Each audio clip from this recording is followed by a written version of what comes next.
नमस्कार दोस्तों, मेरे YouTube channel DK knowledge show पे आपका स्वागत है। तो दोस्तों, इस समय यूक्रेन मामले को लेकर पूरी दुनिया में दहशत का माहौल है और जिस हिसाब से रूस की सेना यूक्रेन के बॉर्डर पर हथियारों का जखीरा और भारी भरकम सैनिकों के साथ डटी हुई है, उसने सारी दुनिया को दो हिस्सों में बांट दिया है। दोस्तों, रूस किसी भी समय यूक्रेन पर बड़ा हमला कर सकता है और इसको देखते हुए 30 देशों ने रूस को घेरना शुरू कर दिया है। ये 30 देश नाटो के सदस्य देश हैं और ये सभी देश मिलकर दुनिया में एक खतरनाक ताकत है। इसी 30 नाटो देश में यूक्रेन को शामिल करने को लेकर रूस भड़का हुआ है। यूक्रेन के अधिकारी ने दावा किया है कि रूस फरवरी में यूक्रेन पर हमला कर सकता है और रूस ने इसके लिए बॉर्डर पर 1.5 लाख सैनिक, अपना सबसे खूंखार डिफेंस सिस्टम S-400 भी बॉर्डर पर तैनात कर दिया है। अब यूक्रेन की मदद के लिए अमेरिका और यूरोप के सभी देश तैयार बैठे हैं, लेकिन सबसे बड़ी बात है, रूस की मदद के लिए चीन खड़ा है।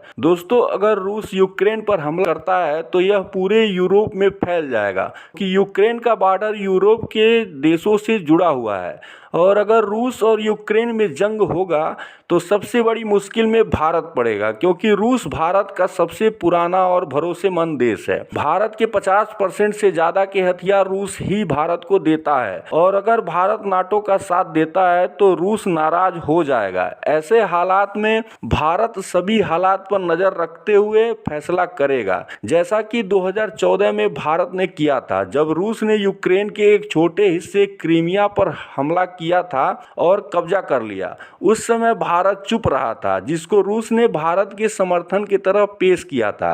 हालांकि 2014 और 2022 का जियोपॉलिटिक्स एकदम अलग है। 2014 में भारत रूस के काफ़ी करीब था और अमेरिका पाकिस्तान के पाले में ज़्यादा था, लेकिन वर्तमान समय में भारत नाटो और अमेरिका के काफ़ी क्लोज है और उसका प्रमुख कारण रूस से ज़्यादा चाइना है। और अगर भारत चुप रह के रूस को समर्थन देगा तो चाइना से युद्ध की स्थिति में नाटो और अमेरिका सभी देश चुप हो जाएंगे और रूस क्या करेगा कहा नहीं जा सकता, क्योंकि चाइना से रूस की काफ़ी क्लोजनेस है और यही कारण कि भारत पर इस समय सबसे ज़्यादा प्रेशर है। अगर किसी तरह यह जंग टल जाती है तो भारत के लिए यह एक बड़ी जीत होगी। हालांकि जिस हिसाब से रूस जिद पर अड़ा है, युद्ध टलने के आसार ना के बराबर है। गौर करने वाली बात है कि अमेरिका ने भी युद्ध का लगभग ऐलान कर दिया है और रूस के कड़े शब्दों में भयंकर अंजाम भुगतने की धमकी दी है। तो दोस्तों, इस पूरे मसले पर आपकी क्या राय है, कमेंट जरूर करें। जय हिंद, वंदे मातरम।